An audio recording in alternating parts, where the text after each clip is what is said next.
We are live. Welcome back, lovely audience, to another episode of Mind Your Biz Mondays. My name is Seth Estrada, your returning champion and still preferred mining content voice. I guess that's the thing. I guess I was guys, I kid you not, I was DM'd by a mining company today and they said, we need God tier voiceover. Seth, you're the man. I was like, all right, I don't know what that means, but I'll take it. With me tonight, as always, the lovely and effervescent nerd girl, Nicole Grinstead. How are you, nerd girl? I'm awesome. How are you? I'm doing well. And we have with us for the first time, we've been waiting for this, guys, and you've been asking for it. We're so excited to have him with us tonight. We got Rice from Rice Crypto. Rice, how are you, brother? Doing well, man. Thanks for the invitation. Appreciate it. Yeah, no, it's been long awaited, and we've been anticipating this meeting and this live stream for about a week now. We have it set. No, almost 2 weeks. We've had it set up now. Yeah, for tonight. So yeah, and the cool thing is we're going to be going live on my YouTube channel. Me and you will be going live tomorrow at the same time. So make sure people are tuning in. I definitely encourage people to check know out. about that. Yep.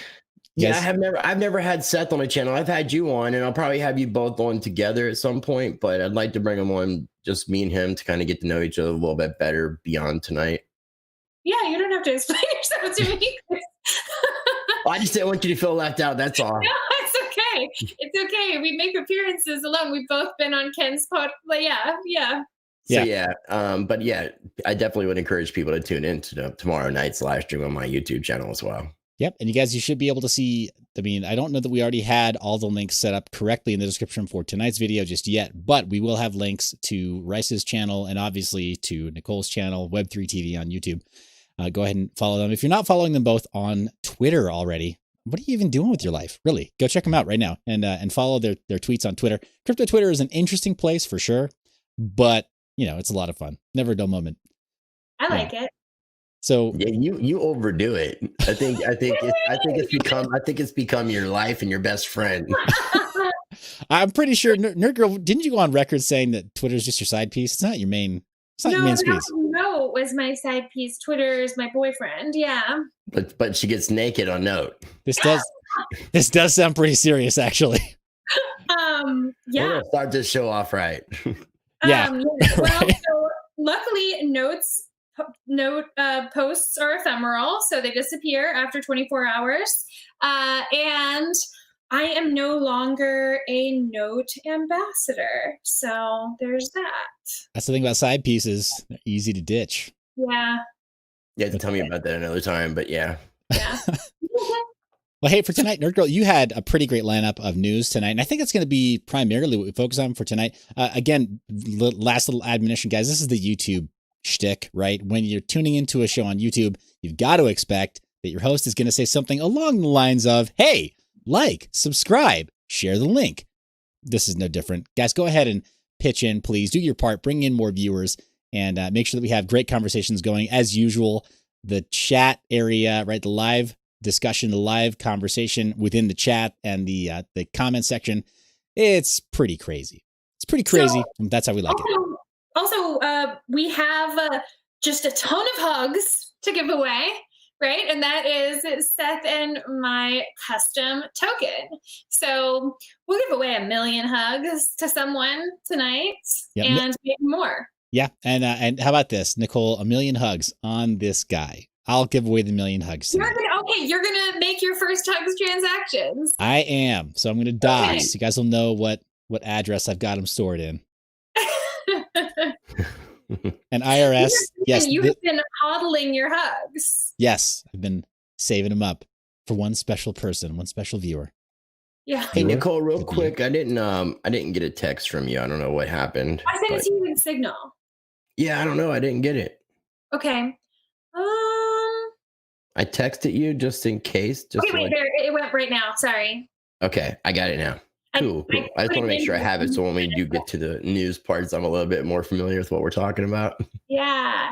Okay, so there's been tons of news this week. I feel like it's been a really crazy week, and some of the news has actually been tied to me. So I don't know. I think that first we should talk about the John McAfee stuff because that happened today.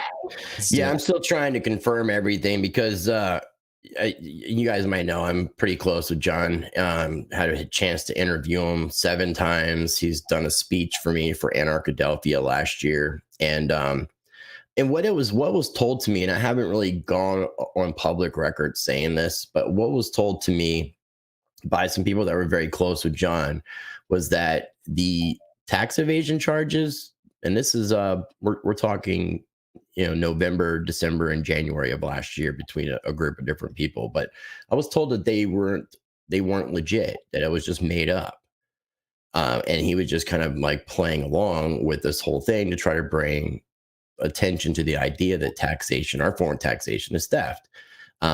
Because I know he sold his house in North Carolina. I live in North Carolina, and my first interview was he was living on Hatteras Island, and he invited me to his home.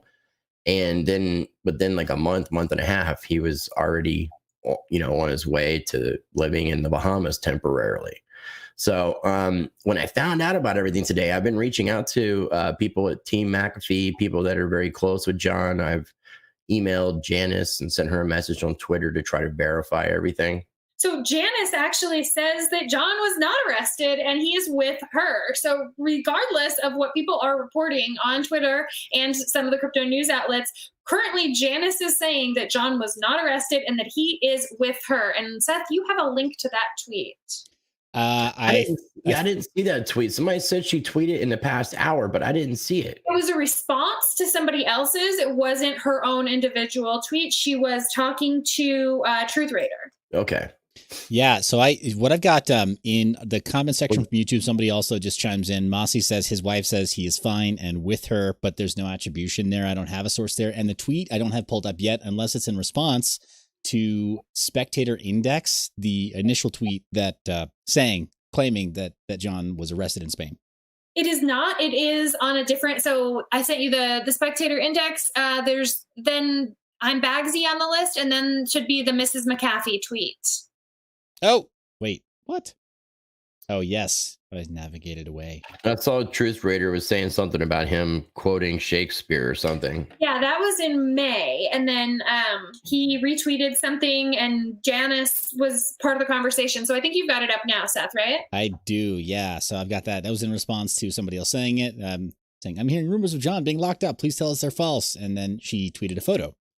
So a proof of life photo. It's not timestamped or whatever, but she's there with John. Yeah, no, but the article that I've seen was saying, in addition to the tax charges, that the SEC is suing John McAfee because of promoting ICOs, right? Yeah, without disclosing that information. So I don't know. There may be something to this. I'm not 100% sure yet. I really am not. I haven't heard anything. As a matter of fact, Janice hasn't responded to my Twitter message, and I'm checking my email right now. Okay. And I haven't gotten a message from her at all yet. Well, fingers crossed something comes in the next 30 minutes or so. That'd be awesome to get it breaking, man. That'd be great. Yeah, that would be really cool. And so really, although crypto media outlets are reporting that John has been arrested, we don't know if that's true or not. Janice is saying no. We know that John has a number of doubles, so maybe a double was arrested. Maybe this is some form of elaborate, media stunt. It's not like the G-string airport thing. That was a joke. This seems a little bit more serious. Anytime John's taking pictures of him being arrested, then it's not as serious because he wouldn't be taking pictures. right. You get picked up so quickly, you don't have that chance to sit there and pose and take pictures and all that. So Sure. Well, and if you're in a hostile jurisdiction or a jurisdiction that's very hostile towards your ideology, then there's real concern of reprisal, right? For publishing photos of law enforcement professionals. They don't now, like. in all fairness, he up to a certain point, he would tell me where he was at, and he was very open with that. But then it got to a point where I was no longer saying where he was at, what time zone, or anything like that. So I couldn't even distinguish what part of Europe he may or may not have been in. Okay, that's why I was even questioning. Like, I even said to people, "Is he in North Carolina?" I'm like, no, he sold his house. Nice. Yeah. Well, okay, hopefully. So, related to. Sorry, go ahead, Seth. Oh no, just saying. Hopefully, we get word back soon. Go ahead.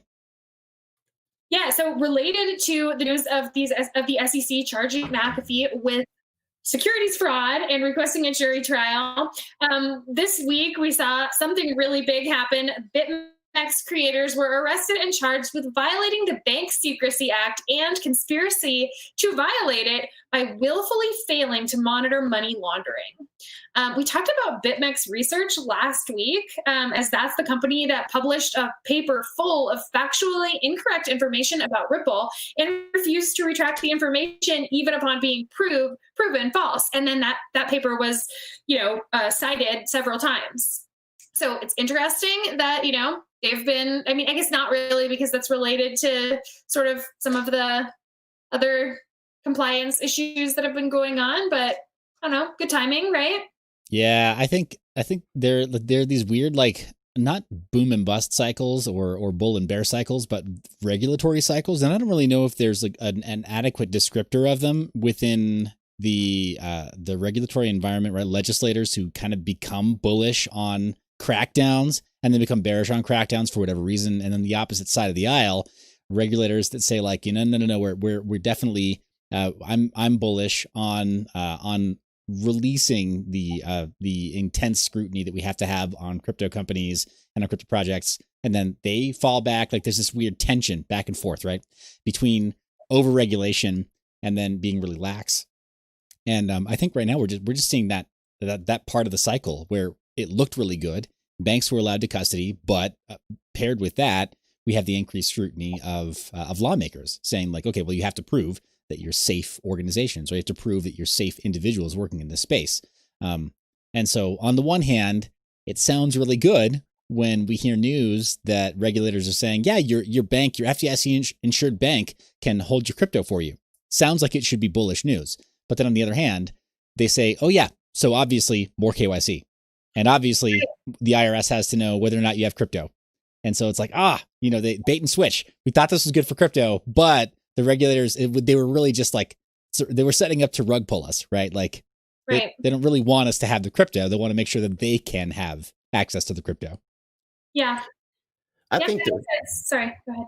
I was going to say, I think there's something a lot bigger at play here. When you look at the bigger picture of everything, back in, I think it was May, maybe March, there was the class action lawsuit that was being filed that Brock Pierce was served with a couple weeks ago.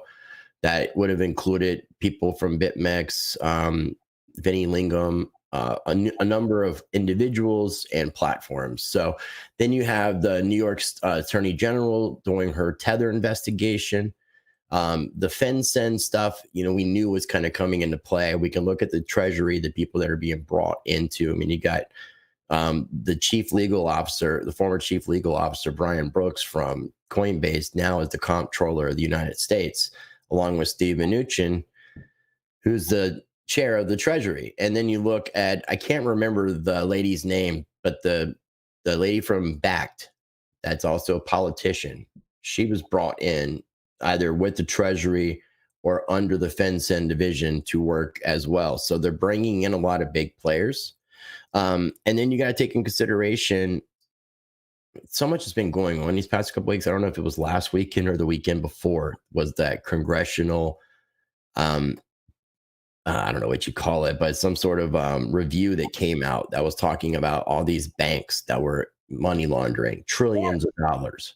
Yeah, right. So and then you got to look at the Banking for All Act and the fact that the Banking for All Act is talking about giving everybody Federal Reserve bank accounts.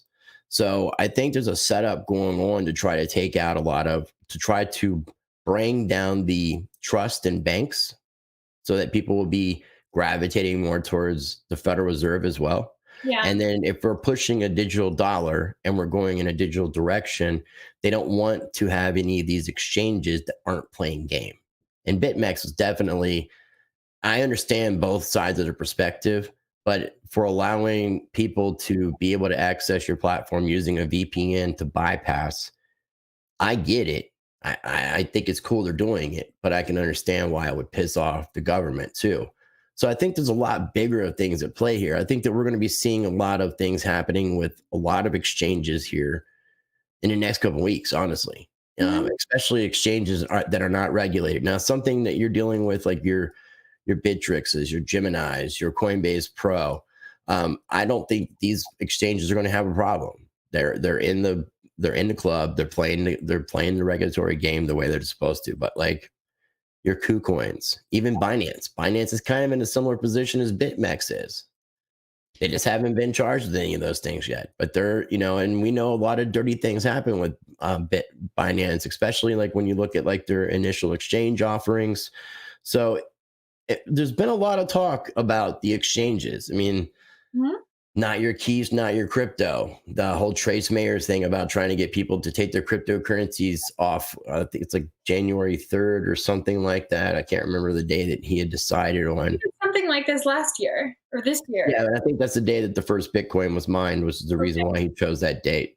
But yeah, I just think there's something really bigger at play here. That's why I think the future of our game, or the cryptocurrency game, is going to be like decentralized exchanges and things like that. These DEXs are going to take that power away, and you won't have to worry about regulation, and there's no one to attack to bring it down. Just you'll only have to worry about data brokers. So the one problem with DEXs right now, the massive weakness that nation states can exploit, is in the Oracle space. So there are some companies and there are some coins and there are some decentralized exchanges right now that use as their oracles a single point of failure, like the Chainlink, like Chainlink, which is probably okay, probably a step in the right direction, but to your point, I would be curious about Komodo's DEX, because I think Komodo's Atomic DEX is probably one of the more superior DEXs out, and they were one of the first platforms to even. I think they may have been one of the first people to actually do a cross-chain atomic swap. Yeah, agreed. Yeah. Much love for the Komodo team. JL777, if you're watching, hopefully you are, and the rest of the team. Much love from MineYour.Biz. I think that they're doing great things. So I think they're the cool thing about Komodo, not that I meant to even go into this, I think that they're actually getting ready to kind of gear up more towards a community-based direction. And there's going to be some things that I've heard on the back burner.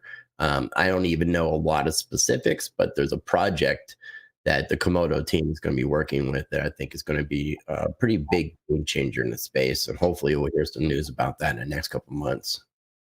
Yeah, no, for sure. So that was awesome. Thank you for going pulling us back for a bigger picture view there. And I have to agree. I think that there's a lot more at play than just a couple of disparate pieces of regulation that look like rug pulls and look like it's the furtherance of KYC and AML laws. The name of the game in the end is controlling debt, right? And controlling financial policy, which is why we see so many different players that are maybe they're being installed by third parties, actors unseen. Maybe they actually did through their own merit just achieve those positions, but it seems like just too convenient, right? It's right. Not to be a conspiracy theorist, but it just seems like I wonder if there are other organizations that are saying like, oh, finally we can put this person here and that person there. I mean, look how much of a threat cryptocurrency is really now. I mean, if everybody in the world, the majority of the people wanted to say, screw the governments, screw the central banks, and everybody decided to use Bitcoin and decentralized cryptocurrencies, it would immediately take the power away from them. That's the control mechanism they have, is debt, this fiat money system to make us debt-based slaves. If we could just get away from that and people start utilizing this technology, but we can't get people to even agree to do that, as much as they might not like the government. Oh, I know. Being able to use cryptocurrency and actual peer-to-peer transactions is kind of where I was saying that I come into the news this week, because I had a really popular tweet that just this last week about how difficult it was for me to move Bitcoin BTC from my Edge wallet to localbitcoins.com. It took over 48 hours. And I tweeted about it. And that was supposed to be your rent, wasn't it? Sorry? Wasn't that your rent money? It was, yeah. Yeah, I saw that. That seemed kind of that would have alarmed me a little bit, especially if that's you're on a budget and that's what you got and you don't have extra pool to take care of it in the meantime. I ended up being able to take care of it with other funds, but yeah, 48 hours is a really long time to wait, and because I just left the gas fee from what whatever the wallet suggestion was, and while shortly after I hit the transaction to go through is when the BitMEX news broke. And so everyone was rushing to, try to get their funds off of BitMEX and using higher gas fees. So my transaction got slowed down. Yeah, so there have been a couple of YouTube episodes that cited my my tweet. And I really think it was a problem. And, if we were accepting cryptocurrencies peer-to-peer, I should be, could be able to pay a landlord or pay someone directly with cryptocurrency instead of having to go to LocalBitcoins to sell it. I mean, isn't that the real function and purpose of crypto? And then there was another tweet, I tweeted again asking about if it is legal for people to conduct peer-to-peer transactions like that. And apparently it is not. Well, I'm going to just interject really fast. First let me run the disclaimer for our audience. You guys aren't going to see it, but the audience will. So disclaimer, none of this is legal, financial, business, or other advice. Do your own research. Don't get wrecked. So apparently I was, I guest spoke at an event not that long ago. It was for the Zelcore, the Zell Labs team. So if you guys are watching, Dan, Keller, the rest of the team, love you guys' faces. They had a professional on whose sole job is to evaluate these markets. And he mentioned that the one potential use case for a cryptocurrency where peer-to-peer transactions can't really have their toes stepped on legally is when it's considered a local currency, and air quotes, local currency. So in the same way that you might be able to go to, I don't know, you can go to a borough where maybe there's a specific kind of script that's used by a local bodega, right? So everybody there just knows that these coupons are worth $5 at the local bodega. And if you hand that out, it's a local currency. Functionally, it's a local currency because everybody sort of values it at $5, even though it's just a piece of paper. Obviously, that's a bad example, right? It could very easily game that system, right? You just a printer, bodega printer go brrr, poor mom and pop, they lose their shirts at the end of the weekend if you feel like doing that. But that's an example of a local currency, and apparently this guy mentioned that could apply to some cryptocurrencies. So now the question is, if you're being put in front of a jury and you have really high power attorneys or prosecutors that want to argue that it's not a local currency, you got a problem, right? So they got to defend that theory. Yeah. I just want to let everybody know that this weekend I went out on a boat and all my devices that had all my cryptocurrencies drowned it. And I was hacked over the weekend too, as well. Right. You don't have any crypto. I have no crypto. What is it about 2020, man? It's I don't know. Terrible year. It's terrible. Terrible year. Lost all my crypto. Damn you. All right, so there was other mainstream crypto news this week, and that was Brian Armstrong, the CEO of Coinbase, commenting about how Coinbase, what was the exact term? Social causes weren't. So Coinbase was not the place for social causes, and it was business, and that So there was major backlash from the Twitter community, including Jack Dorsey, and then also major backlash against Jack Dorsey. Yes. Oh my gosh. Yeah, I was party to that. I'm not going to lie. I was party to that. I saw Jack's response, and I saw the former the former CEO of Twitter, Dick something or other. Just call him Dick, right? You need someone to say Dick. Yeah, just some Dick, right? Dick coming out of your mouth. Yeah, just some Dick. But that's his actual name, right? The former CEO of Twitter. He said something along the lines of, "Hey, people like you are the first to be lined up and shot in the revolution." And it's like, dude, you just violated Twitter's terms of service and threatened violence against somebody, because you thought it was okay to criticize Brian Armstrong for what he said. Like try to punish him for saying, hey, we don't want social causes to be the main reason that people work here. I've got pretty strong feelings about it. Rice, did you see this? Did it hit your radar? I got an idea about it. I mean, I think if a company chooses to remain neutral for whatever reason, on whatever the case might be, it's their prerogative. I mean, a business is a business. It's not a public utility. So, I mean, it's up to however other people respond to that news and how they take it to whether or not they want to support that business or not. And then the people can decide. Sure. Unfortunately, there's just not a lot of on ramps that are as easy as Coinbase to be able to get your cryptocurrencies. Yeah, no, fair point. But it seems like the two big ones are, Brian Armstrong's company, Coinbase, and Jack's company, Cash App. You don't think you don't think it was really just him basically just saying like, oh, you're not cool, so we're going to fling some mud over here. Hey, everybody, come over to the cool crypto off ramp. Well, Jack Dorsey, I mean, he's kind of dealing with a lot. I don't know if you paid attention, but at the beginning of this year, Jack Dorsey, I think it was a bunch of new investors that came into Twitter that got involved with the board of directors, and they were not big fans of Dorsey. They were actually trying to push him out, and he's kind of had to play game and compromise a little bit so that he can remain in his position, which is kind of interesting. So, and that group of people I'm talking about aren't necessarily very pro cryptocurrency either. So it's a very unique position that Dorsey's in. But as far as, whether it's mudslinging or not, it could be looked at as something like that. Yeah, sure. I get that, and I was following that. I'm aware that was the case for him. Gosh, and in 2020, that feels like forever ago, man. when that first hit the news cycle, but I get it. That's the life of a Fortune 50 CEO.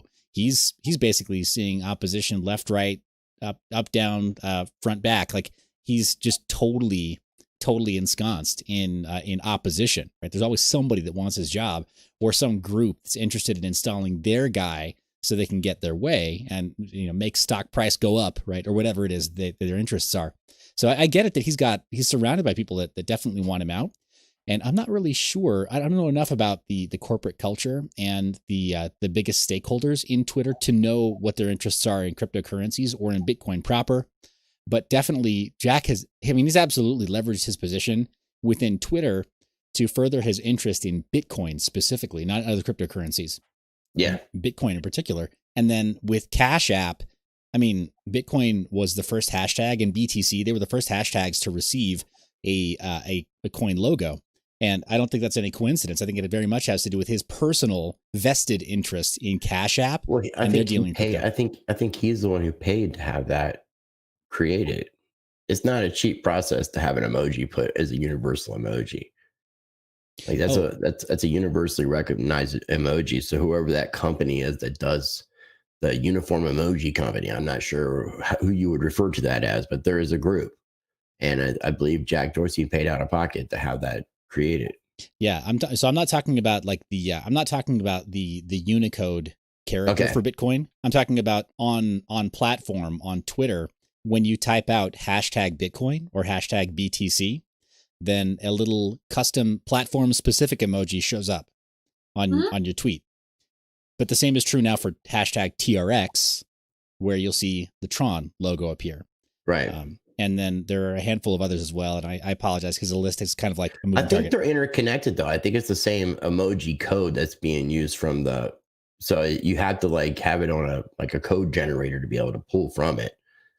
I don't think it's Twitter specific, because I think that you can use the Bitcoin thing in as long as you have like one of those universal emoji applications. Yeah. So there is an emoji, and there is a universal emoji, but it's also a Unicode character. I'm going to pull that up in Emojipedia in the live. You probably know more about it than I do, and I'm just talking out my ass here. No, I just want to pull it up so we can find it. So I actually got it in my history, emojipedia.org/Bitcoin-sign.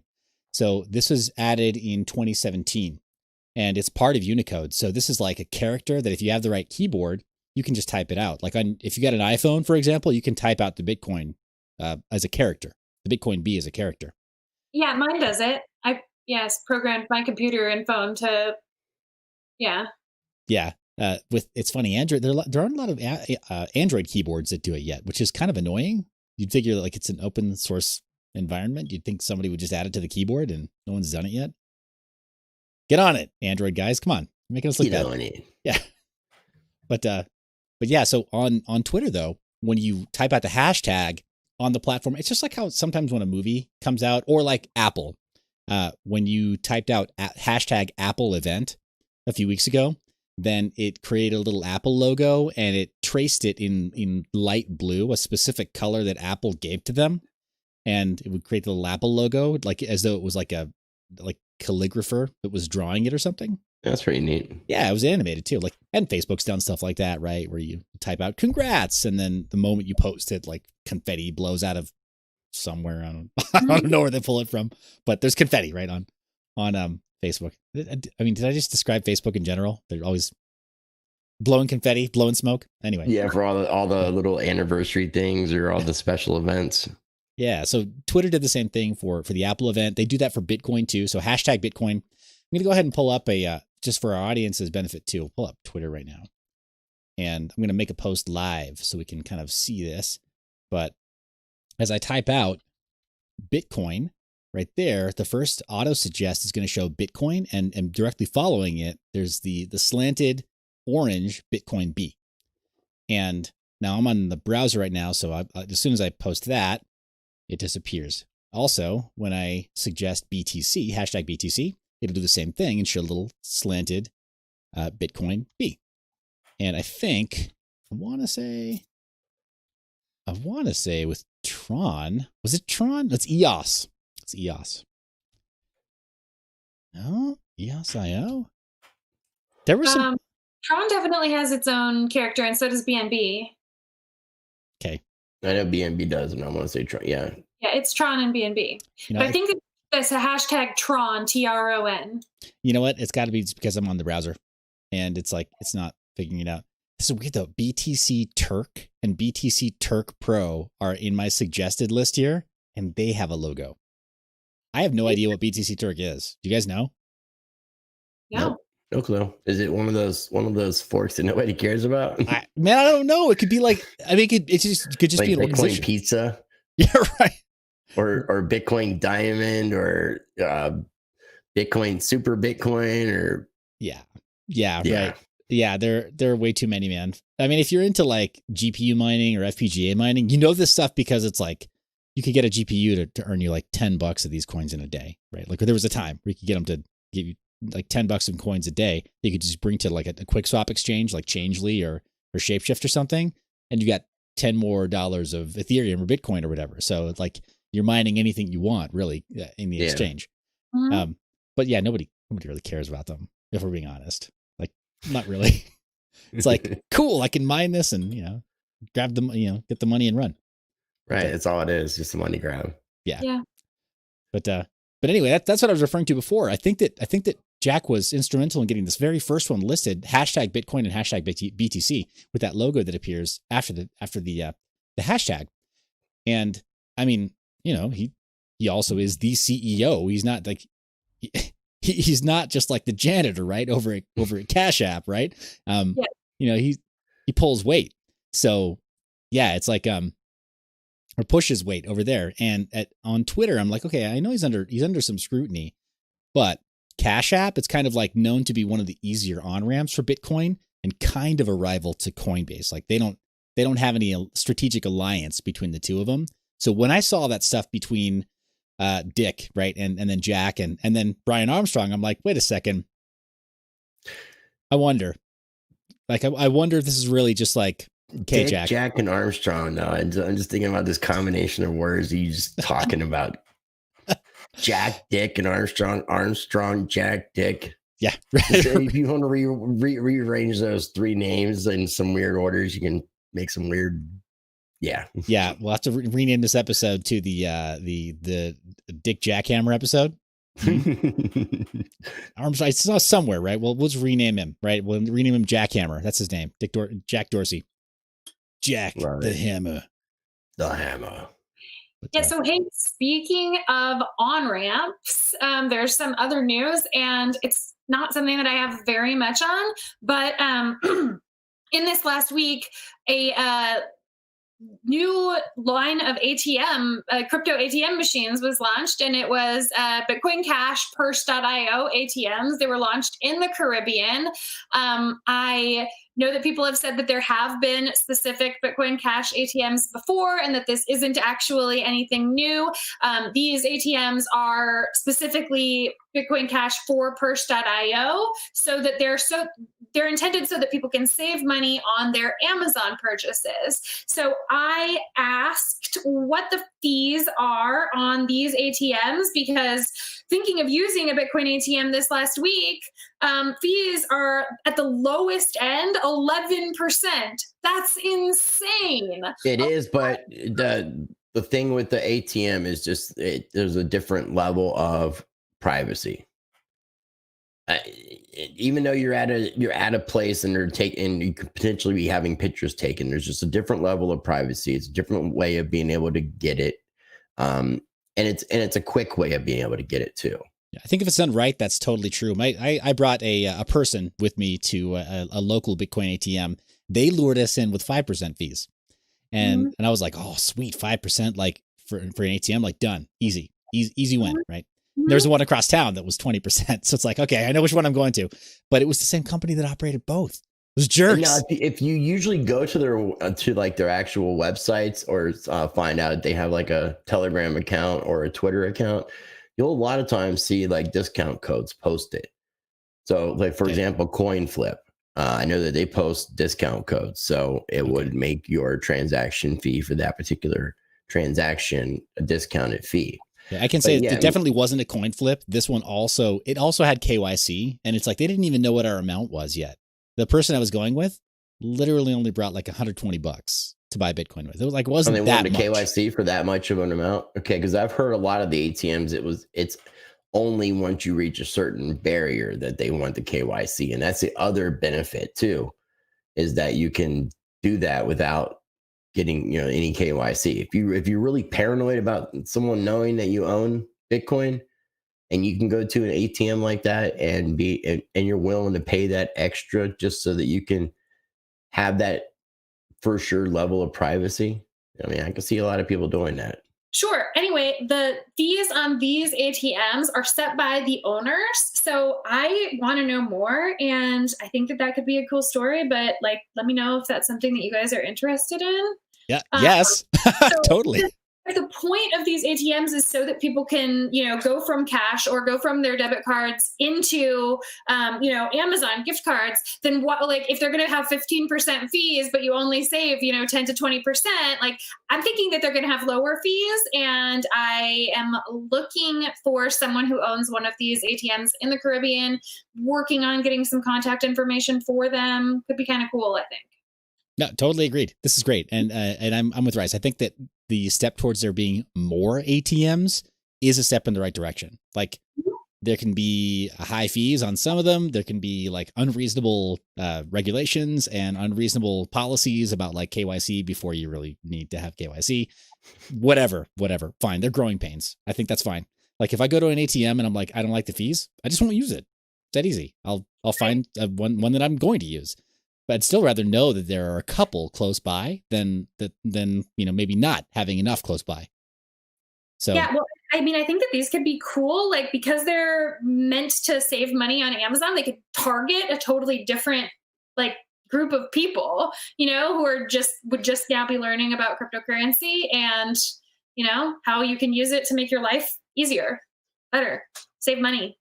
Yeah, no, that you bring up a really good point there also. And I know with conversations with a couple of people who work in arbitrage and work in the e-commerce space, there's apparently, at least there was, possibly still, but there was this really kind of like this big micro industry, not really a cottage industry, but sort of like a niche industry of people who were doing arbitrage with Amazon gift cards and Amazon gift codes, right? And like that's like, I mean, if you think like whatever the food stamp economy of like the 90s, right? Buying drugs and illicit stuff with food stamps in the 90s, moving into the early 2000s was big. Like, nah, man, they got nothing on the Amazon gift codes and Amazon gift cards industry. Apparently, like they are pushing so much money, so much value through that business. people who know what they're doing there. I don't know how to get my foot in that door. Like, obviously, I'd be living very differently if I did.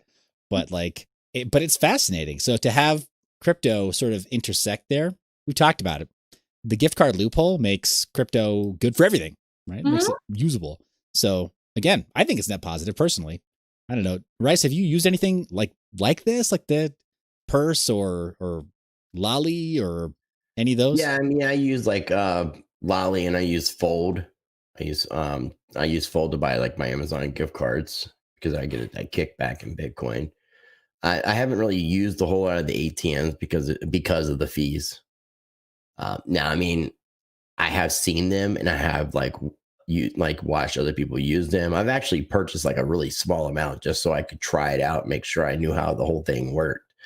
But yeah, I mean, I try to stack my sats as cheap as possible. Because every Satoshi counts, and some of those fees make up for a lot of Satoshis. And, there's things like, if I'm not mistaken, with the name like Liberty X, where people can peer-to-peer do this kind of thing. So it's kind of like being a combination of an ATM and a LocalBitcoins walking around physically. So that way you can connect up with people in your area that are willing to buy and sell. And that may not be limited to just Bitcoin. So it's pretty cool where you can do like the peer-to-peer function and have like an application that can match you up based off of people in your area. Yeah, well, awesome. And then this week I also discovered local.bitcoin.com, where it's like Bitcoin Cash's version of the local Bitcoins, which I don't know, it's cool. Yeah, no, Bitcoin Cash has they kind of have a lot of different variations of a lot of other things, but I'm a big fan of Bitcoin Cash as far as the technology, the speed. I'm not saying that Bitcoin Cash is the real Bitcoin, but I'm definitely a fan of the transactions and how fast it is. Okay, so we're speaking. Is that you doing that on purpose, or is that? No, I'm hands-free, man. I'm not doing anything. That was creepy there for a minute. I know, right? I'm like, kill words. Yeah, right? So speaking about payment on-ramps and systems, that kind of leads to this last little bit of news that we wanted to cover. And that is an article that was published yesterday, 2 days ago, on CoinDesk that says, every credit card a tribe, every crypto coin a scaling debate. All right, you got that up, Seth? I've got it up. All right, awesome. So this article, they're talking about Venmo and how various people weren't using it. And then it kind of goes on to say payments signal affiliation. Now, I thought that this article was really interesting because it ties to something that we talk about a lot on the show, and that's crypto tribalism. So if payments signal affiliation, payment groupings or transactional communities, and every credit card or national currency represents one. So it's really interesting to see the parallels with crypto and then the way that they sort of drew out the parallels here. So they said, one important thing for crypto tribe members to ask themselves is, who am I, and what does using Ethereum or Bitcoin or Stellar Lumens or Atom say about me and those with whom I affiliate? So I was on a podcast, not ours, just last week, talking about why tribal affiliation is important for development of, humankind, and why it's important within cryptocurrency, because we definitely see those that have stronger tribal communities existing more, and they're, I don't know what the right word is here. Can you think of it? You know what I'm trying to say? I'm pretty sure I know exactly what you're trying to say. I'm just thinking about people in the jungle trading cryptocurrencies, like crypto tribalism, and using mycelium network as being your internet for the earth. That's rad. But what about so who is the uncontacted tribe of crypto then? Should we spoil them by trying to take their coins? So blockchain tribes tell garbled stories about themselves. And that was interesting because kind of led me to this older, just from earlier this year, article from Laura Shin about why blockchain, some blockchain tech's storytelling problem and how to solve it. So I think the importance of telling the story of cryptocurrency and not getting the messages mixed and confused and everything is pretty important, but it's really difficult to do because of the decentralized nature of the project, right? So this article says blockchain tells garbled stories about themselves. And since nations demonstrated the efficacy of creating transactional communities to bind their people, just kind of tells more of the story of how this was done. And that's certainly being done with cryptocurrencies. But let's see. So on Schwartz's behalf, overselling the notion that payment method has meaning. If so, just to sort of give the idea that, this idea that payment method leads to tribal affiliation, they give this compelling data point from a 2015 post in which she cites on the website, "Budgets are sexy," unpacking what a date's method of payment indicates about him or her. I've got to say, for married people, budgets really are sexy. They are. Because then you can pay your bills at the end of the month. Nothing more sexy than knowing that the lights won't be shut off. For sure. But what I'm interested in this, with regard to this, is not that budgets are sexy. Obviously, that's true. What I'm interested in is that what someone uses to pay says something about who that person is. And within cryptocurrency, I think that would absolutely be the case, particularly with those who have really strong tribal affiliations with those who are, maybe maximalists, right? Like, can you imagine a Bitcoin maximalist going out to dinner with someone and then the person, pays with XRP, and that maximalist perspective is going to be like, oh, that's a, banker and whatever, Yeah. Could you imagine that? Like, especially at these trade shows, the budgets at the trade shows are like ridiculous, right? Like it's always like whatever, cake and champagne the whole weekend, or like steak and lobster every other meal. And you're like, dude, who lives like this? You go to trade shows and it's like, it's how everybody treats you because they want you to think that their project is like super successful. Could you imagine going to one of those meals and having somebody actually give two craps about how it was paid? Like what it was paid with? Well, but can you imagine within cryptocurrency, let's say, hey, before I eat this food, I need to make sure if you paid for this with dirty fiat, I cannot eat it. It's against my spiritual belief. Right. Yeah. Right. Yeah. It's like, and also it needs to be a rare steak, that whole thing on crypto Twitter. Right. And if we're going to have a drink, it can only be black coffee. Yeah. Yeah. I like my coffee black, like evil. You guys heard it here first. So what crypto natives might not really have wrapped their heads around just yet and need to in order to advance is that using these things isn't just about disrupting rent seekers or establishing self-sovereignty. It also means choosing between either inducting people into a transactional community or accepting that these cultures will get diluted if they manage to grow. Yeah, I think you're right. I think you're totally right. And this was a longer article. It's pretty cerebral too. I'm just gonna say this one's pretty. It really is pretty heady. No, I love this article. I think that this is great. I'm really excited about this. And I would expect nothing less, Nicole. I would expect nothing less. You saw this and you were like, oh my gosh, I almost can't go live because I need to like lay down in my bed and like read this article. Yeah. Cause them budgets. Don't tell my side piece note. Them budgets, right? Like, see Nicole right now, like just geeking out over this one. I was because then I went and like read everything that is linked with this article too. Yeah, it was a pretty nerdy moment. Okay. Hey, it's all right. Everyone's allowed to have one. Just only so many publicly, right? Like. Yeah. Okay. So if Venmo succeeded by becoming a conversation, can crypto do the same? Yeah. And then they're going on to say that fiat,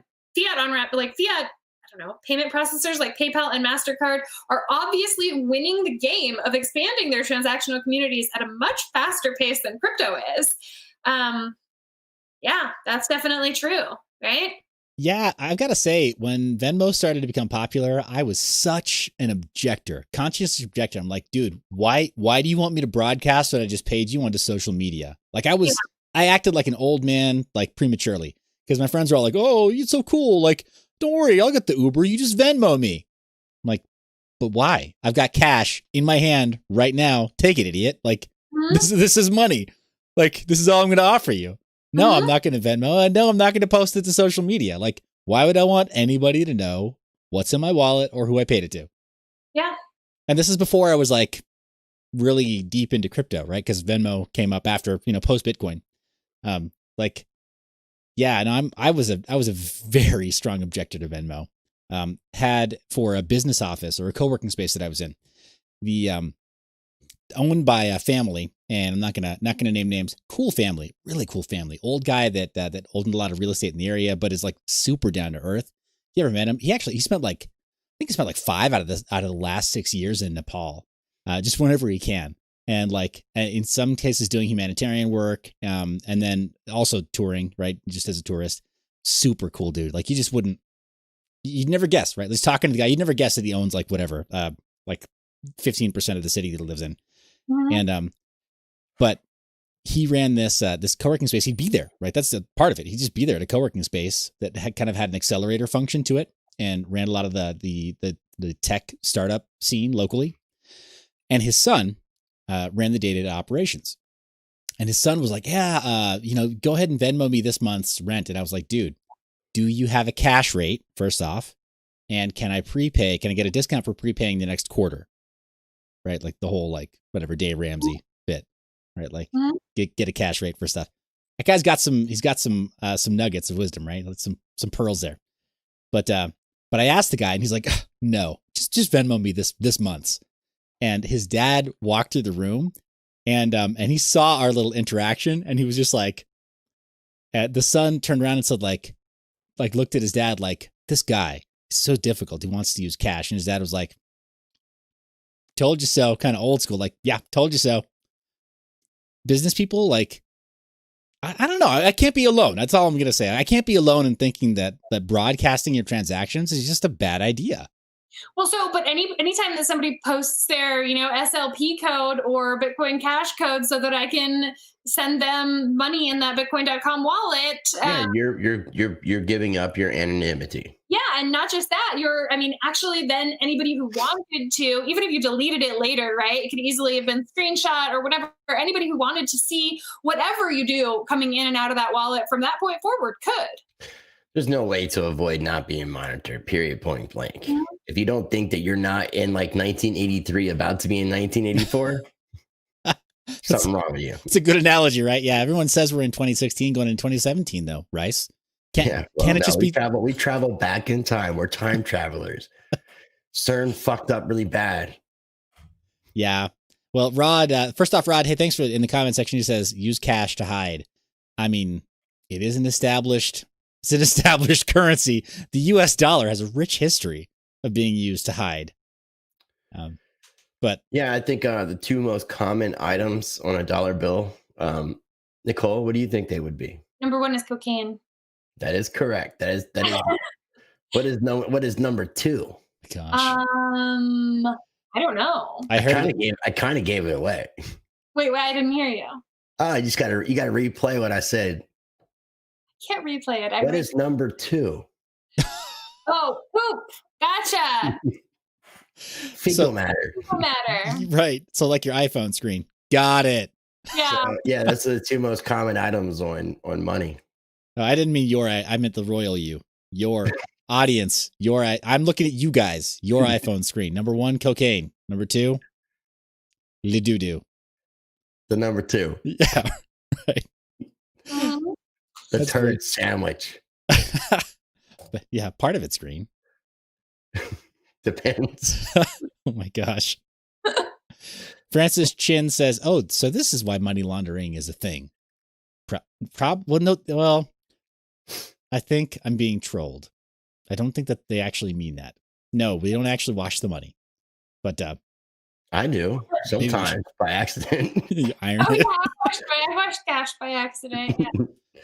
Yeah, I've got to say that is one nice thing about cash. Also, finding the random $20 bill, right? Like in your pocket that you forgot about. You clean your jacket up. You're like, why would I even leave $100 in this, or why would I even put $20 in this pocket? Like, I need to stop drinking, and here I am, open up another beer. Yeah. Good grief. But I'm at home, so I'm safe. Yes, that's true. Everybody's at home. We're not safe. Come on, man. This is humanity's descent into devolution. We're going backwards, man. This is not good. Nah, well, I mean, that would be something I would encourage people to definitely check out my channel about with some of my branch out stuff is, I'm trying to like work with other people, and learn from, experienced people about what we can do as individuals to start standing together, united, to start changing the world. Mm-hmm. Yeah, that's us. That's a solid. The whole united we stand, divided we fall kind of scenario. A lot recently, actually. And we're so divided. I mean, we're divided by the media, and we're divided by all the other different conditions in the world. But then you think about the division that we cause. Look at the cryptocurrency community. How divided is.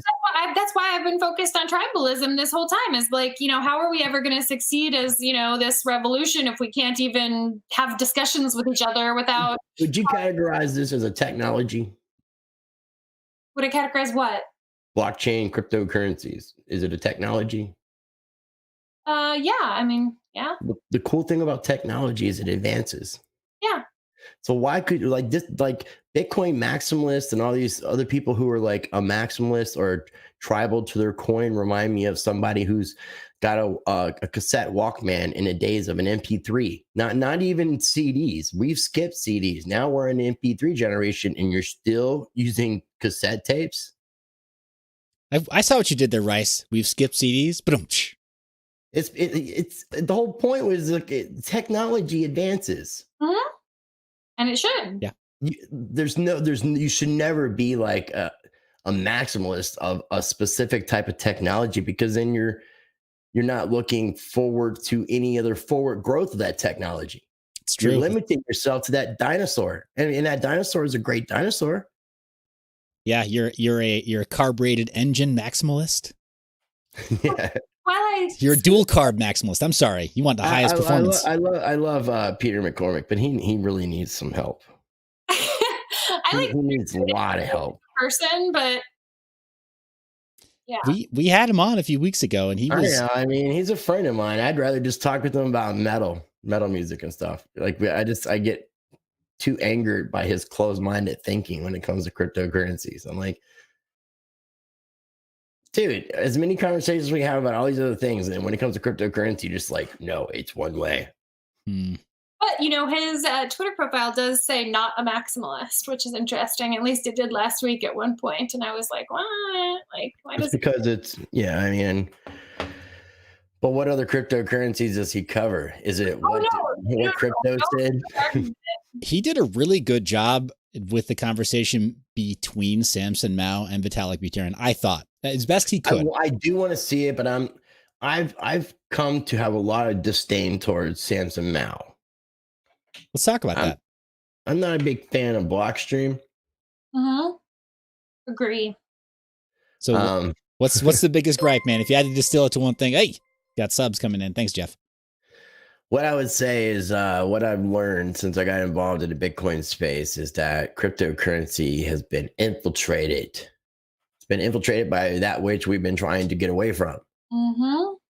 If you look at companies like Blockstream, and you look at the investors that are involved with the back end that invest into Blockstream, you look at Digital Currency Group, and you start looking at Consensus and what a lot of these other different projects are doing, trying to work with the traditional financial system and trying to keep it relevant, trying to keep it alive, and trying to assimilate it into one another, so that little bit of pseudo anonymity that we would have had is gone because of all these different solutions that allow for tracking.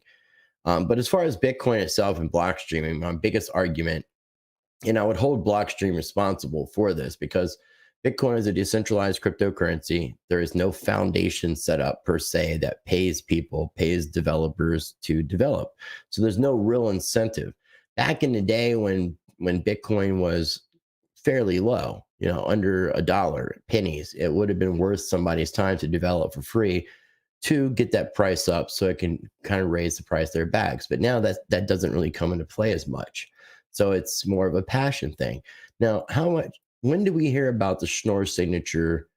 And I'm trying to think of the other two BIPs that were added in addition to Schnorr signature. Taproot.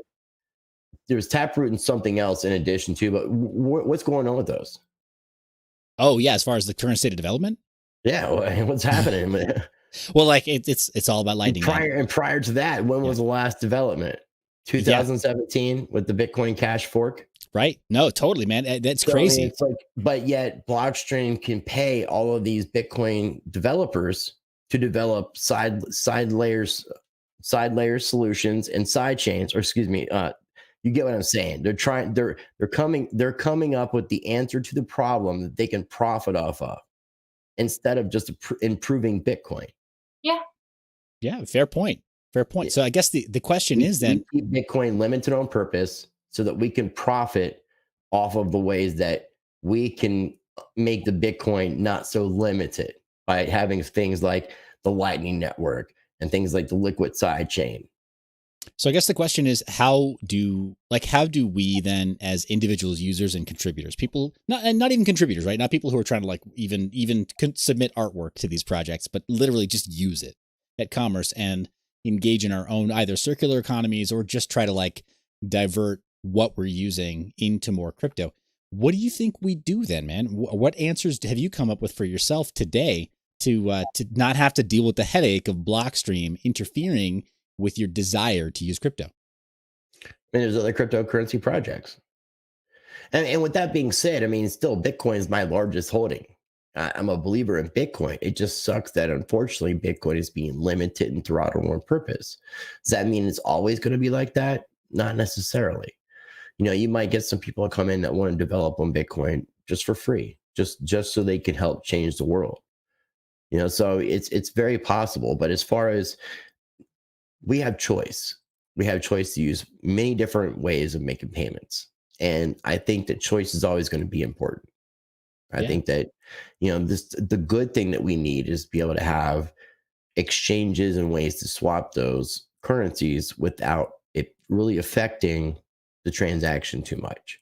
Because if you want to pay me for something that we're doing and that we agree, and you decide you want to pay me an XRP, and I don't really want the XRP, but I can accept your XRP and just exchange it for BCH, Bitcoin, whatever the case might be, 30 fiat, whatever it might be, and take a small couple cents, 50 cents for that transaction, but nothing that's really going to affect that too much.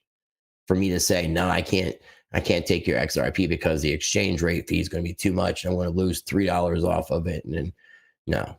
Yeah. So, I mean, those are the kind of things I think that we need to kind of have like more improvements upon. But with the way that we're going, we're going to see lots of different currencies. Yeah, I think we'll see lots of different. When you talked about local currencies, we're going to see a lot more of those kind of things. Whether they're physical or digital or whatever, you're going to see lots of different currencies. You're going to see companies like fast food restaurants.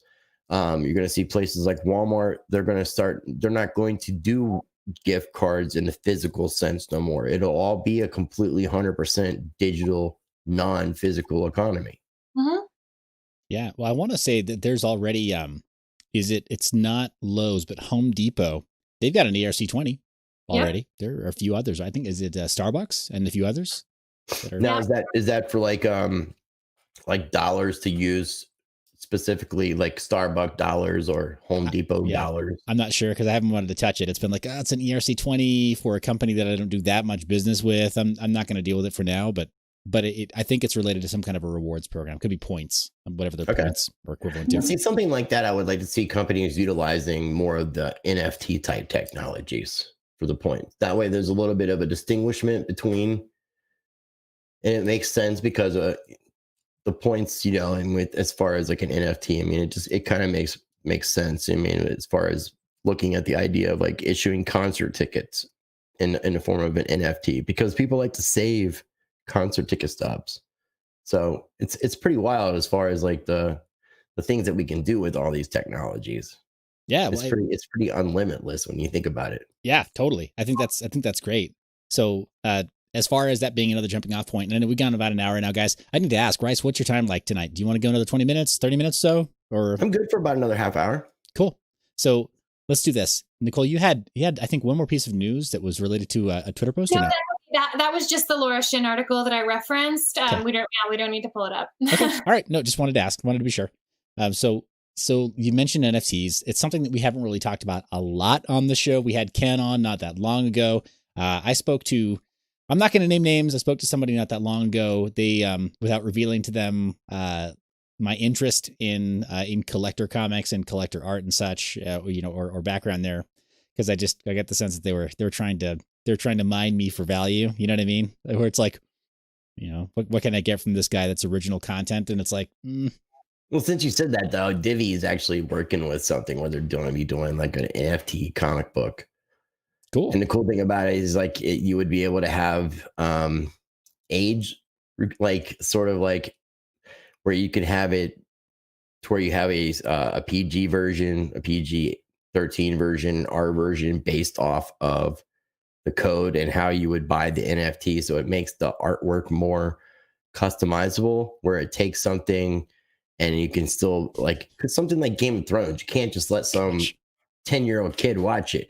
But imagine if you can't even let an 18-year-old kid watch it practically. If you can take Game of Thrones and put like a filter on it and filter out all the bad stuff, it might be only like a 10-minute show, but you could still do it. And that's kind of the opportunity that you could do with things like that. And NFTs, I mean, just the possibility of what you can do with them is amazing. I mean, comic books, trading cards, games, the loyalty point thing, the concert tickets, real estate deeds, titles for cars. I mean, it's pretty crazy the things that you can do with the NFTs. And because it allows for the image and things like that, I think is where you're going to be able to see like contracts and things like that being copied. Not like a smart contract, but taking a physical contract and putting it in a digital form. And instead of having it as a file, it would be as an NFT. Yeah, that's pretty cool. I got some comments coming up from the comment section. Got Rod saying royalty rights, CDPs, people talking about a net that represents your crypto holdings. And yeah, and then Iniabasi says NFT adoption could be a big changer for crypto and blockchain, but as usual, it's all dependent on the development rate. Yeah, agree there also. Yeah, there's a lot that is dependent on whether or not we see development catch up to what people want or need. But yeah. So since Chris is just walked away, does it make sense right now to I don't know, say how do you win 1 million hugs? Let's do it. So first off, I think we need to let the audience know that hugs are free. They're custom token hugs. It's a totally free token. There's no expectation of any kind of monetary value ever being assigned to hugs. If there is in the future, I don't know. That wasn't the intent. But today, I like that it's like, things are like, I don't know, the world is hard right now, right? And people need hugs. Like this isolation and stuff is not really great for our psyche, as we're seeing with like the increased suicide rate, right? Yeah. So we came up with this idea and we launched it as an SLP because then people could send it for free. Yep. So guys, all you need for this token to be eligible is you need an SLP enabled wallet. You can get one from bitcoin.com, and that's a mobile wallet. You can get one from bitcoin.com that accepts SLP tokens.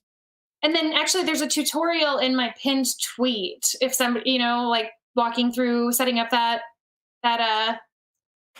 Yep. So I'm gonna pull that up really fast and then post that again in the comment section here. But there we go. All right, there it is right there.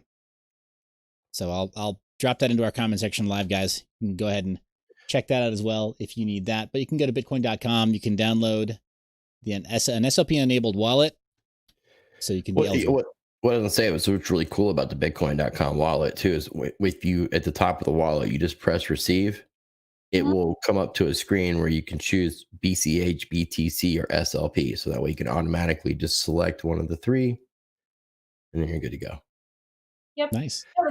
I like the wallet because some wallets you have to actually write down the recovery phrase and stuff before it allows you to set up the wallet, which I appreciate because it's like you have to write it down. But I had defect in my Bitcoin.com wallet today where like I tried to open it and it was like, you have to uninstall and reinstall it and then, put in your seed phrase. And I was glad that I had my seed phrase. They're going to be doing some crazy stuff. When I interviewed Roger a while back, and I don't think it's been implemented yet. I think it's available in the desktop version, is the shuffler. So that's I used the shuffler today on mobile. Was it launched today? I don't know if it was launched today, but I used it today. On Bitcoin Cash? On Bitcoin.com. The Bitcoin.com wallet? On the mobile wallet, yep. Mobile wallet, okay. Because I thought it was supposed to do it automatically. But either way, I think that's still kind of cool. Even if it's automatic, I mean, what's really interesting about that is the government is not big fans of mixing and shuffling. Yeah, guys. Also, there's also electroncash.org you can go to, and you can get the desktop version of Electron Cash, which is a Bitcoin Cash wallet. They've got an SLP version of it, and it has Cash Shuffle enabled already. It was kind of the testing ground for that Cash Shuffle technology. Think of it like a Bitcoin mixer, like say Whirlpool for Samurai Wallet, or think of it as like any other third-party mixer like Tornado Cash for Ethereum. Electron Cash has that built in. That's kind of my preferred desktop client. I really like that one because I'm kind of, it's much more privacy focused, but apparently it's coming to the Bitcoin.com wallet as well for the phone and then also for the desktop. But Bitcoin.com, guys, you have to download that. That's the first thing. If you want to get free hugs, you have to have that. So free hugs. Yep. And it's really easy to use, the wallet. I like it. It's a good wallet. It really is. I mean, no matter what people want to say, I mean, you can accept Bitcoin in it. So, I mean, but the functionality in the wallet is really cool. They've got a lot of different services that are available through the wallet itself. So, I mean, it's a very user-friendly wallet. I would definitely encourage people to use it. And then also there's the Badger wallet, which is made by somebody that's associated with Bitcoin Cash and it accepts SLP tokens, I think specifically. Nice. Cool. Search that up live here also, guys. So we'll give you some other. It's at badger.bitcoin.com. They're hosting it. That's cool. Yeah. On a subdomain. There is something it's a BCH and SLP wallet, which doesn't hold Bitcoin, but just another option for people. It looks like it runs. Oh my gosh, you know what it is? It's a fork of MetaMask. Is that what it is? That's exactly what it is. I'm looking at it right now. Cash? It's a fork of MetaMask. It's a Badger. You're looking at the desktop version? Yeah, so because you can add it to Chrome, you can add it to Firefox. And then, I mean, MetaMask is open source, so this is a fork of MetaMask, straight up. But for Bitcoin and SLPs. I mean, Bitcoin Cash and SLPs. Yep, pretty much. Instead of ERC20s and Ethereum addresses. Yeah. That's pretty cool. But yeah, see, I wish that there was like, oh my gosh, guys, I'm sorry about the Zoom. It is like going nuts. It's like, this is Seth's shot. It is weird. There we go. I just want every time it does it, there should be like some music that goes. Dun, dun, dun. I know, right? I'll have to program something into OBS later on. I need a better sound. Nicole, like you remind me of the way that you're dressed right now. It kind of reminds me of that flash dance. Yeah, I could cut this shirt today. I'm just like wondering if you're gonna like start like getting up and like doing some like flash dancing or some like 80s dancing. I am going to show off my shirt. Yeah, careful what you wish for. She's a maniac on the floor. So she's a maniac. Satoshi for President 2020. Is that a shirt that you designed as well? Yes, it is. And you can pick one up and you can even pay with crypto at MineYour.Biz. Does it have that really extra large neck or is that something that you did? I cut it today because because I don't really like extra large neck shirts myself. I'm like this. I made it like this. Sweet. I like the addition, but it definitely had. It reminded me of like do you know what I'm talking about as far as in the 80s? Yeah. Where I was like, I don't know. Saw someone with a shirt that was like off one shoulder today, and then I was like, yep, one of my shirts needs to be like that. So that is pretty dope. Looks like you need leg warmers though. I am wearing leg warmers. Let me see. No, I guess they're not. But they are. I'm wearing. Go get them. You can go get them and you can do the dance and everything, like do the whole reenactment of that scene. No, this is a serious show. Very serious. Okay, and there's been dick coming out of this man's mouth all night. Phrasing. Why Literally. you sent And your- there's nothing bad about what I said because the name Dick came out of his mouth. He literally said it you did? on the tip of his tongue. Why haven't you sent me your SLP address yet?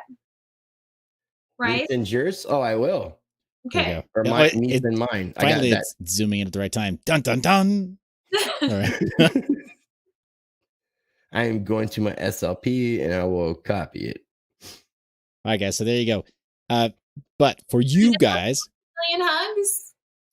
for you all watching at home, if you want a million hugs, SLP token, then go ahead and download that wallet. Let us know when you've got something that can receive an SLP token in the comment section by saying, got it. It doesn't matter which one you have. Really doesn't matter. We are impartial. You can port your keys to any number of these things, any of the wallets that we've talked about. Your keys can travel between them. So just get something that can accept an SLP token. Well, that's what I was gonna say. The Bitcoin Cash wallet, the really cool thing about it is like you don't have to write down anything. It's like literally just download it on your mobile and you're good. Mm-hmm. And then I would encourage you to go back and write down your recovery phrase, after that. But I was very glad that I had done that today. I like the fact that somebody allows you to skip it because I'm trained to go back and make sure I have it written down.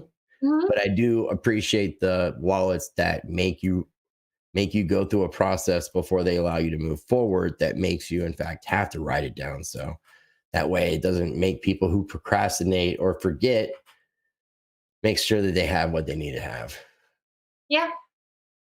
So that's the big thing with cryptocurrency, obviously, is that accountability.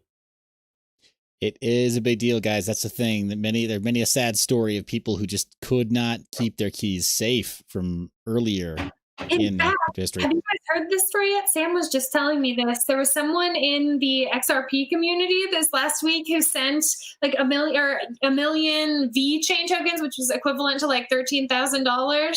Sorry, are you raising your hand, Seth? No, I'm scratching my neck. So, and then it was supposed Is that a pen, by the way? Sorry? This is not a pen. But we'll come back to that. Okay. It was supposed to send like another million tokens within a certain time frame, and then missed sending that second million tokens, and so lost the first million. I don't know, but yeah, accountability. That sucks. Yeah. People have to be responsible for themselves, man. I don't think many people are really ready for that.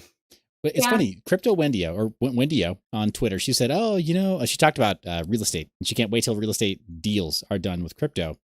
Because I mentioned that wire fraud is rampant in real estate, by the way. That like down payments and earnest money and all kinds of stuff that's like done via wire transfer. It gets stolen all the time in real estate. And she said, blockchain fixes this. I was like, not to be that guy, but actually blockchain doesn't. Because the failure point is email. You'll get like a real estate broker, or you'll get your whoever your loan agent is. There are third parties like the hackers, the black hats or whatever, that are monitoring their email address or the email server for their company, for that brokerage house or for that firm, that real estate firm, because they know, like every other day, there's going to be a new offer that goes out. So if they can own that email server for that little brokerage firm, then every other day there's going to be an email that goes out like, hey, wire this much money to this address. You follow? Yeah. And they know, like, I mean, it's like, it's a paycheck, man. It's easy money for them. Every other week, they don't want to burn it, right? So every other week, every other month, maybe every other quarter, they'll look for something that's juicy, like $100,000 transfer, $150,000 transfer. And then they intercept and they just change out that one routing code. Mm-hmm. And they get it. That won't change though with crypto, because if they see like, oh yeah, it's a BTC address or a BCH address or an ETH address, doesn't matter which one it is. They just change that one number. And when that person sends the down payment for their new home, their mortgage or whatever, it's now captive by the bad guys. Mm-hmm. Right. So yeah, it's kind of sad. Real estate is, what am I saying? I'm saying if you're a black hat, look at real estate. It's way easy. I'm saying this whole entire world is a little bit screwed. Yeah. Yeah. But email. Everything is shiesty. But email in particular, it's an old school technology that's not secure. I used to work with a tax guy. He'd get upset at me because I would send him an encrypted file, and then I would text him over a phone number the key to. I wasn't using like PGP signed keys or whatever. It was just like I would just lock the file, lock the PDF file, And so he'd have to have some kind of a password to unlock it. And he'd be upset. And I'm like, dude, that has all of my last year's income on it. It's got my signature, like my current signature. It's got my social security number. It's got my wife, my kids, all of my docs, right? It's all there. Yeah. Right. I'm not going to send that. I'm not going to let that be exposed. Yeah. So just because you're lazy. Exactly. And screw you, lazy man. Quit being lazy. But dude, this guy's a tax accountant. He does how many hundreds of these every year? And I was the only one that ever said that to him. Well, okay. With that being said, how many people willfully go on these social media sites like Facebook knowing that the information is collect? Even myself saying this. Yeah. Even you, as your camera zooms in on you. Yeah, it's true. Like my face, I'm doxxed. Yeah. Like, oh, you're guilty too. Your camera says. Yeah, right. Yeah. Yeah, little devil horns. Your camera's like a Pinocchio or something. Yeah, right. That's how I would call it. Yeah. It just like zooms in on you as you're, oh no, you need to be truthful now. Yeah. Yeah, I've got to change. Yeah, I'll change the background lights to red. Caught, I'm burning. Yeah. But yeah, it's crazy though. Like OPSEC, like just how much security we try to include in our day-to-day living. That's how much safer we become, right? In the crypto world or in a fiat world. Like some of the things don't change with crypto or blockchain. They only change with us having slightly better habits. Like I think it's awesome that Rice, that you and Nicole have got a Signal app thread going. That's brilliant. We have disappearing messages too. Also best practice, right? About a week or less. It's the best practice. Yeah. Yeah, like liability. Yeah. It could be like Note or Snapchat. It could just like you could send dirty pictures and you would never know. Could. Yeah. But it's also good for information not being kept there. Yeah, I'll say also true. So on that note, man, dirty pictures, if you for the record, if anybody ever sees dirty pictures of me or anybody in my family, just know that they're photoshopped. We do not, like my wife and I, we agreed years ago. You guys have sex with your clothes on, right? That's what I heard. Basically. You just have crotchless parts. It's the only way to be sure, man. It's the only way to know for sure that nobody's monitoring you. You take a shower in a scuba suit, right? Pretty much. I mean, the way you get clean naked, the lights are off. You just put shrimp inside of the suit, and they eat all the bacteria off your skin, so you don't even have to use soap. It's great. You should try it. And I'm gonna be a scuba suit with shrimp. Yeah, dude, I'm looking forward to this weekend. Yeah, it's gonna be good. It's gonna be good. But yeah, no, it's but as far as that goes, man, like. No, the idea that like if you don't ever want to have if you don't ever want somebody to have something on you, don't ever let that thing exist. Period. Because in today's world, it can be exploited so easily. Yeah, but that's the thing. Like, so in today's world, everything is being monitored. There's no doesn't matter how well you think that you're covering yourself, unless you build computer processing chips. Sure. No. Because everything has a back door in it. Like I don't know that all my recovery phrases. Well, that one. Yeah. Someone else might have already written them down before I did. That is so. You really need some sound effects for that. I know, right? I used to have a soundboard. Sound. I used to have a soundboard for the show. I changed it up. I need to get a separate SSD for all my sound effects, but yeah. Yeah. So for next week, I just want to bring this up really quick. I don't know what you've got in mind, but I've got someone who lives in Japan, has worked on various crypto projects, but primarily Bitcoin Cash, and wants to talk about how Bitcoin is used in commerce in Japan. And then also someone can come in real quick from Venezuela if we want. And I know that was something that people asked for. Yeah, that's good. The time zone difference will be a little bit rough on our visitor from Venezuela because they'll be up extra early, but no, that works. Okay. They'll just have to deal with it. Yeah, right. Yeah, so I'm curious also, Rice, what NFTs have you made? I haven't yet. What? I'm in the process of looking at a few different things. Okay. But yeah. Is Wax one of them? Wax is probably who I'm going to build with. It's just the cheapest way to do it. It's not just, not the fact that it's the cheapest, but I really like what Wax is doing. I think it's an NFT based platform. It's specific to that niche that they already are partnering up with some really good companies. They have a community kind of factor, like where you can put in proposals as well. That's how Bad Crypto was able to get the whole funding to be able to start off doing the Blockchain Heroes. So it was kind of a win-win situation. And I'm actually looking at putting in a proposal. I've been talking to somebody within a cryptocurrency space. Someone's got a project that deals with some artwork type related stuff, animation and Bitcoin, of course. So I'm going to try to put together a proposal through Wax for a bigger project, but I'm also going to be creating some NFTs of my own. And I think I'm going to start, going to be doing an interview either later this week or sometime early next week with Jim Blasco, who's the founder of Aspire. And Aspire is doing something that's kind of comparable. Seth, you would understand like more on the end of like the Ravencoin thing, but there's a difference as well. You can create sub tokens. So you can create like, let's say a Seth Estrada token or a MineYour.Biz token. And then you can create sub tokens underneath of that. Yeah, that's a functionality that Ravencoin has had since they first started doing asset issuance.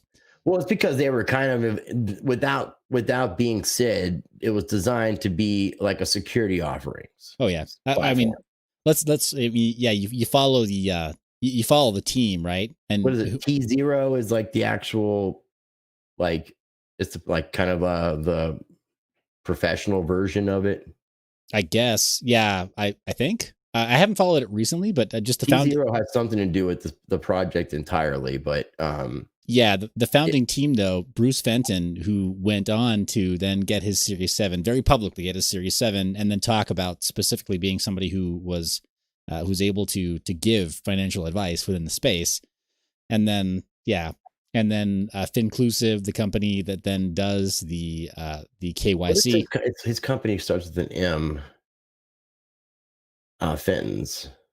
They do the funding for Ravencoin. Oh yeah, Medici. Yeah, Medici Ventures. Yeah. So that's like, because I've interviewed Tron Black. Like Tron gets paid by Medici to develop for Ravencoin, which is a decentralized project that's paid by a centralized entity. So do about a half dozen other developers. Yeah, I know, but at least it's cool that it's transparent under one roof.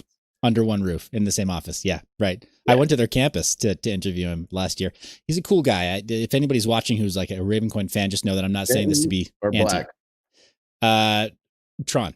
Cool dude. Tron, yeah, for an old dude, he's really cool. Yeah. Yeah, he really is.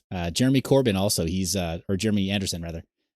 Most people are not going to like recognize him as like, they might not immediately recognize him. Blonde Frogs is the handle, but like he's put in a lot of work.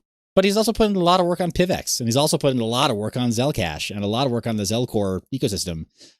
There's a handful of blockchain developers who basically have like written like 80% of the meaningful code that's out there in the blockchain space, and Jeremy's one of those guys. So if you guys are watching, I'm not saying anything against Ravencoin by acknowledging what Rice said. It's funny to me also that it's like, look, you get down to the philosophy. This isn't even a question that I want to be answered now, but I want people to think about what is decentralization? Because when I thought about this, it's not what I thought it was. So really, when you think about it, the philosophical question, what really truly is decentralized? And what is decentralization? So, I mean, you don't see a fully decentralized project that the community 100% does everything. Everything's done on the community basis alone. There's always I started to learn the decentralization factor was coming in with the network, with the security of the network. It had nothing to do with anything else, because something like Ravencoin, where it's a decentralized cryptocurrency, it still has a centralized entity making its decisions as far as the direction. And that's what I started finding with most of these cryptocurrency projects is there's always a team that decides, because I'm like, hey, why, shouldn't we be asking the community what they think? And you're like, no, we're just going to do this. That's a tough balance. How is it decentralized? And I'm like, it's because our network, the distribution of our coins and our nodes, that's decentralized. So like a certain aspect of your project's decentralized. Mm-hmm. but the control factor is still somebody controls this shit, right? Yeah. I mean, yeah, the practicality of somebody having to approve which changes happen to the code, that happens at the because GitHub. if you put this at and I thought about this, if you put it at a completely community-based level, you're gonna end up with the most Down syndrome cryptocurrency ever in existence. It's just true. That and there's gonna be CP on it within about a week. I can't even leave your wallet. Yeah, that's true, man. I'm here, but I can't leave. I'll say there's one project that I think does an extremely good job of this, of having as much community input and feedback as possible. And that, in my estimation, is Monero.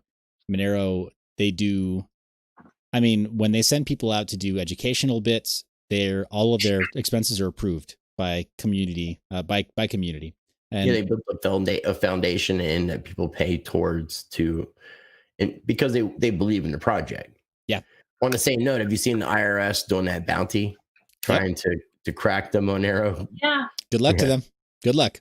Actually, here's I'm a devil's advocate kind of thinker. I think it's already been done, and they're just putting this bounty out to like make it seem like somebody else did it. Okay. Gene Alice said that they could track 70% of Monero transactions or something. Everything is traceable. Yeah, I think it was like 30. If they have access to your computer and they have access to your phone, what else are you going to send it with? Yeah. Yeah, that's fair. If they own all of your devices, then there's a backdoor and everything. Do you really think there's privacy anywhere? A couple Do you not places. think that your smart TV that's off is not still listening to you, so that when you go on Facebook and you see some ad about what you're talking about comes up? So yeah, there's privacy doesn't really exist unless you want to live in a Faraday cage. Yeah, I think you can get to that extreme, but I think there are in-betweens and there are bulwarks, right? So it's not that you have full privacy. Full privacy doesn't exist. Full anonymity doesn't exist. You can't exist in the world. Like the whole I'm a citizen of the world. And it's like, well, then prove that you belong here, prove that you have rights. Like, okay, it's kind of scary.